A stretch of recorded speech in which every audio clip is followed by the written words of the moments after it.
Welcome to the Interfaith Voices Podcast, brought to you by Faith to Action Network. I am Michelle McKenna, Communications Coordinator at Faith to Action Network, and your host for today's exciting and impactful conversation. Joining me on this conversation is my co-host, Neema Nyaundi, and our ground reporter. Today, we are unpacking powerful stories and insights from 4 exceptional guests. We'll discuss the alarming rise in femicide, the fight for women's rights, and the incredible role of interfaith collaboration in building a safer and a more just world.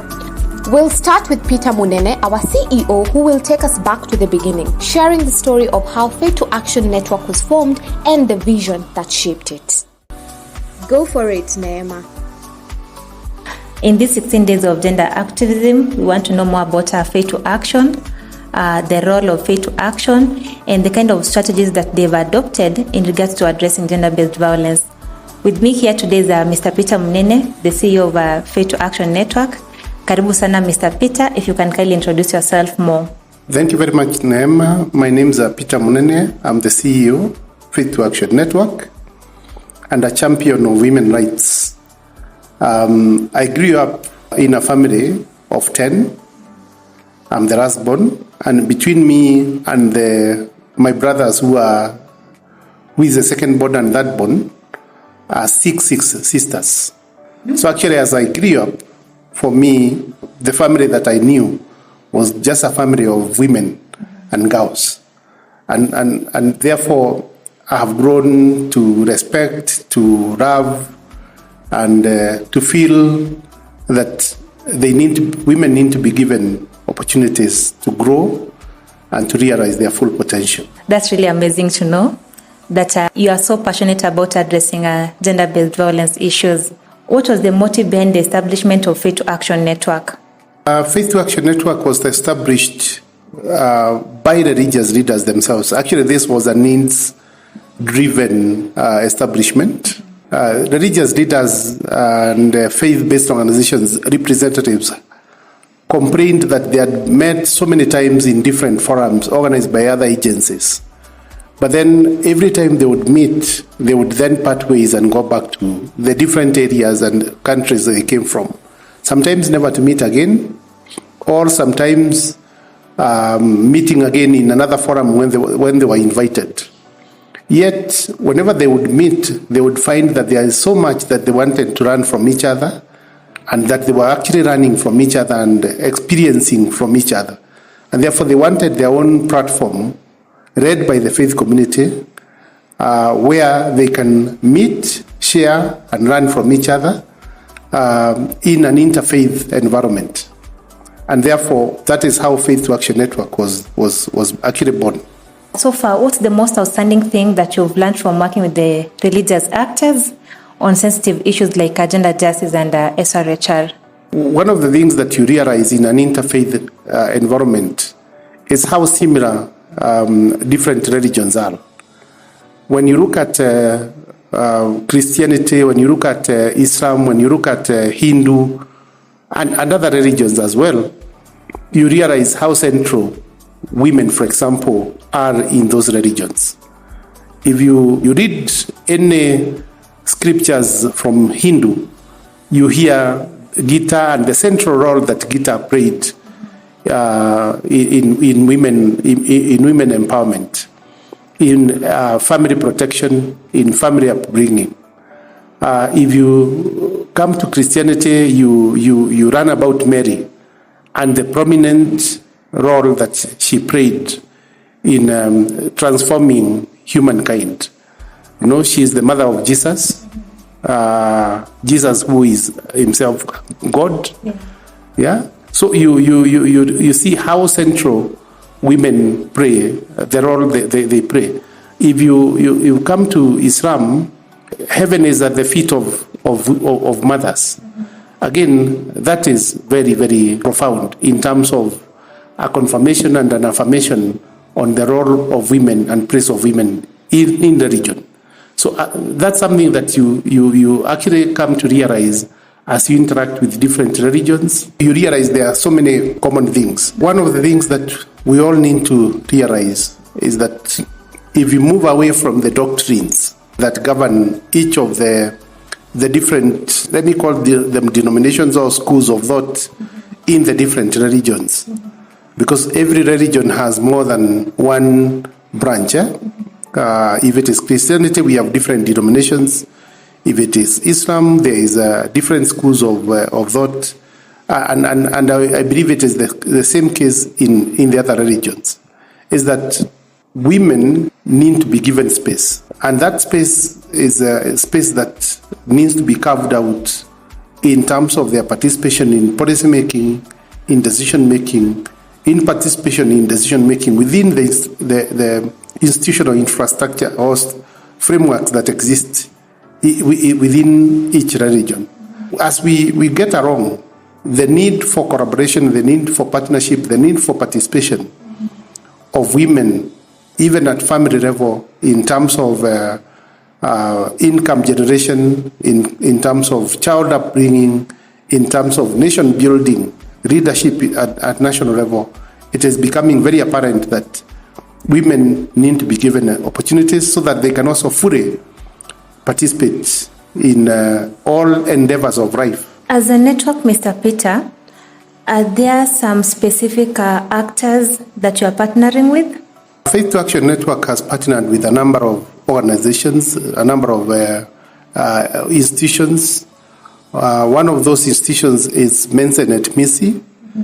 The other is the Act Church of Sweden. The other is the Swedish Institute. The other one is World YWCA. And many others, Bread for the World, among others. There are also many members of Faith to Action Network that we have also partnered with to implement activities. Because Faith to Action Network does implement interventions in different areas. We have also partnered with Hewlett Foundation, the Gates Foundation, Ford Foundation, and therefore, just to demonstrate that the work that we do cannot be done by one agency. It needs partnership, it needs collaboration, it needs to be implemented with different local actors, for example, who in our case are our own members, and out of this we are implementing in different countries. What's the most unique thing about Faith to Action Network? Faith to Action Network is a Southern Red Global Interfaith Network. That in itself is very, very unique as an organization. You don't find that in many organizations. The other very unique thing is that Faith to Action Network, in consultation or through the consultation of its members, is actually addressing things that many faith communities struggle with. You know, issues around sexual reproductive health, family planning, women's rights and gender justice, peaceful, just and inclusive communities. Those are issues many communities, many religions, many faith-based organizations struggle with, because they are not issues where you find one common approach or one common interpretation. They are issues where you have different interpretations. Sometimes there are also issues that are very contested. But Faith to Action Network has taken upon itself the responsibility to mobilize the faith community to have discussions around these issues. 2024, as compared to other years, we've had a surge in femicide issues and gender-based violence issues. It's very, very unfortunate that, for example, here in Kenya, there has been increased numbers of femicide cases. Sometimes it's a bit difficult to say whether there is actually an increase or that there is now more reporting of these cases. But seeing the numbers of the cases that have been reported, of murders, of killings, it's very, very unfortunate. And mine would be to ask everyone out there to really be your brother's keeper and your sister's keeper. whenever you suspect that there is actually danger, it's important that you notify the authorities that can then take action. But even yourself, you try to take action by being there for that person. So it's very, very important that people take action. Whenever there is suspicion, you'd better even be accused of being a nuisance than not saving a life that you could have saved through your action. Thank you so much, Mr. Peter. It was nice having you here. Thank you very much, Neema. It's a pleasure to be in this program. That was so inspiring, Peter. Now let's turn our focus to women's rights with scholar Kaaria. My name is scholar Kaaria. I support SRHR and Gender Justice Docket, supporting our partners to promote women's rights and gender justice. Faith to Action Network has been very loud in promoting women's rights and gender justice, especially during these 16 days of activism. We've been involved in quite a number of activities. One of them is building the capacity of religious leaders to be able to interpret the scriptures in a manner that respects the dignity of women and protects them against violence. As you're aware, this year's theme is actually elimination of violence against women and girls.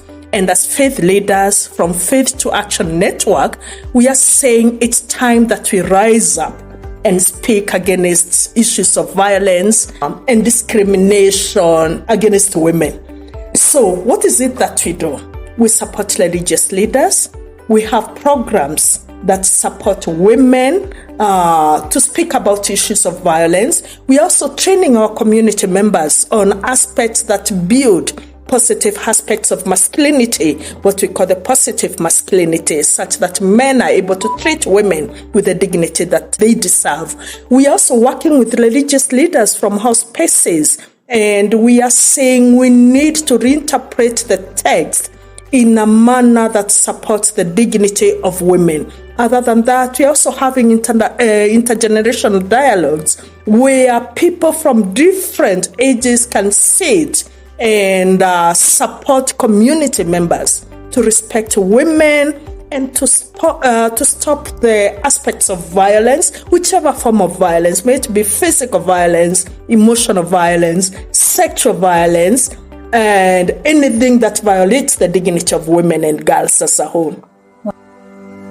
Thank you, Scholar, for your passion and insights. Now, Neema, let's hear from Eric Oloo, our Grants and Compliance Officer. Now on to our next interviewee is Mr. Eric Oloo, the Grants and Compliance Officer at Faith to Action Network. This is a really interesting person. We want to know more about him, what he's doing at Faith to Action Network. Karibu sana, Mr. Eric. Thank you, Ms. Neema. My name is Eric Oloo. I work with Faith to Action Network as a Grants and Compliance Officer. Within Faith to Action Network, I'm participating in managing two projects, and that is GSRA and SHARP. SHARP is a sexual reproductive health project that is targeting adolescents and young women. I think when we talk about 16 days of activism, it will be very important to add something to my introduction, that I'm a dad of two. My firstborn is a daughter, and the secondborn is a boy. Wow. Thank you so much, Eric. And I'm glad to know more about you and your family, and the fact that you have a daughter. Now that will inform my next question. As a male ally, what message do you have for men about their role in supporting gender justice and addressing gender-based violence? My message to my fellow men is about challenging the norms. And when I talk about challenging the norms, I urge the men to actively participate in challenging the negative perspective and the approach that we have in terms of addressing issues around gender-based violence. So I would urge my fellow men to take seriously and not to joke about comments that are targeting gender-based violence. I think in this way we will help reduce or help reduce the comments that perpetuate violence against women. Wow. It's really good to learn that from you. Now to my last question, Eric. Being a dad to a beautiful daughter and a husband, currently in Kenya we have so many cases of femicide, and there is a rise in gender-based violence issues. What's your take? What can you comment about those issues? And what do you think should be done to mitigate the rise? Actually, the trend in the rising cases of femicide, they're on the rise based on the statistics from the previous years. And this is a matter that cannot be taken for granted. So my appeal and what I would advise is we can give it the policy approach. We need to advocate for policies that are geared towards protecting the girl child at all times, and this should be through the government institutions. So far, it's been an engaging and informative session with Peter, Scholar, and Eric. I hope you're still with us and keeping up with the amazing insights shared so far.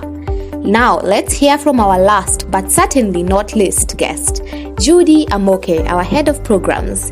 Judy, the floor is yours. Thank you, Naima, for having me on this seat and this table. Like you've said, my name is Judy Amoke, and I head our programs unit at Faith to Action Network. In the programs unit, we implement evidence generation programs. We support members and partners in delivering interventions that are targeting the faith community on issues that are sensitive in the faith community on the 3 thematic areas, including sexual reproductive health and rights, gender justice and women's rights, peaceful, just and inclusive communities. And we're working together with religious leaders and religious actors to reach a consensus around some of these sensitive issues. Most relevant to this conversation is around the 16 days of activism that we just started a few days ago. And we bring together the religious actors and the religious community because we want to create a space where women and girls are living to their full potential, where religious actors are challenging harmful norms and practices which prevent these women and girls from achieving that potential that they have. We've spoken about sensitive issues. What are some of the challenges that you're facing in terms of addressing the sensitive issues? Some of the challenges that we face are rooted around things like norms, misinterpretation of religious texts and practices. We've also faced issues around conservative faith communities with a very loud voice at the moment, where you're seeing a lot of pushback. There's a lot of featuring around the family and the idea of a family by the conservative voices, and you find that there's a lot of resources and funding that has also been put in really spotlighting the voices, these conservative voices, at the detriment of civil voices as well. And so what you find is you have faith actors that are supportive, faith actors that are working around these issues on ending harmful practices and norms, but their voices are not heard because they have been covered by the conservative voices, and people continue with the belief that religious actors are barriers and don't see them as allies, as champions in promoting women's rights. Wow. Thank you so much, Judy. What are some of the specific programs that you're implementing at Faith to Action Network, and how are they contributing towards the elimination of violence against women and girls? Our programs at the moment are looking at the 3 thematic focus areas that I mentioned at the beginning. When we look at sexual reproductive health and rights, we're mainly working on the area of adolescent and young girls' reproductive health and rights, creating safe spaces where these young girls are realizing their agency, they're realizing their full potential, but they're also aware of their rights. And we work on this by creating conversations between young people and also religious leaders to challenge some of these harmful norms and practices. We also have programs where we do deep dives into sensitive issues. So, for example, on age-appropriate sexuality education, we launched a study where we did a deep dive on what are the traditional African roots and African culture. What does religious text say about age-appropriate sexuality education? And what really came out of that that's interesting that I can share is that for many generations and many years and centuries, African traditional systems were already providing life skills to adolescents and young people. It is just how it has been packaged. So that is one of the evidence generation projects that we recently launched. We're also working on programs that are centered around gender justice and women's rights, with young women, creating spaces where they can realize their agency, awareness, building their capacity on advocacy, and also accountability. And we do this by mainstreaming gender within faith institutions so that they can create opportunities for young women and women to participate meaningfully in decision-making spaces. But also we are disseminating messages, social behavior change messages around these harmful practices and norms in the communities that we are working in. And we hold positive masculinity spaces where we're really working with men and boys to unlearn their idea of toxic masculinity and to then reform and form ideas of, redemptive masculinity, positive masculinity. Another program that we have is one that centers on peaceful, just and inclusive communities, where we are equipping religious actors with inclusive religious literacy to challenge some of these harmful norms and practices around the gender-based violence. In these 16 days of gender activism, what activities have you planned to implement or have you implemented in regards to addressing gender-based violence? These 16 days of activism, we have activated our faith champions and our faith actors across sub-Saharan Africa to come together and raise their voices in ending gender-based violence in their communities. And we have supported them in giving them, positive messages that they can disseminate through their platforms of worship, through social media, through print media, through radio, through TV, with one message that faith actors are for gender justice, with one message that faith actors need to stand up and speak out against gender-based violence, that faith actors are allies in the fight on ending gender-based violence, and that the faith community can be engaged and that they have the reach to drive social and gender transformation in their communities. Right now in Kenya, or not only in Kenya, worldwide, there is a surge in femicide issues. What's your take on the same? The rising cases in femicide issues are really sad. It's really painful. As a mom of 3 girls, one of the struggles that I have is that I have to raise my daughters in a world where I have to teach them to always be mindful of their surroundings, to be careful on how they communicate to the opposite sex or to other people in case it is misconstrued or taken in a different manner, that I have to teach them to always be careful where they are walking, how they dress, to be careful who they interact with, and to always just have that sixth sense that I have to be safe and I have to take care of myself. And that is not the kind of world that I would want my child to grow up in. So as I even see this rising cases in femicide, it really touches close to my heart, because I am a feminist and I believe that women have the right to choose what to do with their bodies, how to dress, how to look, who to date, and that no is an answer and that should be respected.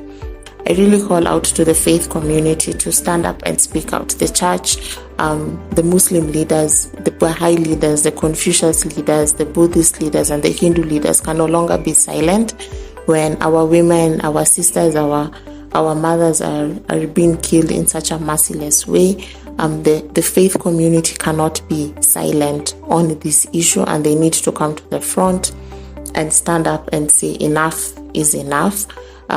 In this context, I also call upon the government to hold these perpetrators accountable, to put in place laws and policies, to implement policies that ensure that the rights of women are protected because they're enshrined within the Constitution. What an incredible discussion. A huge thank you to Peter, Scholar, Eric, and Judy for sharing their time, insights, and expertise with us. And to our listeners, thank you for tuning in. Let's continue to amplify interfaith voices, take action, and challenge systems to end violence against women and girls. That's it for today's episode of the Interfaith Voices Podcast. Until next time, stay safe and stay engaged. Let's build a world free from violence together. Bye for now.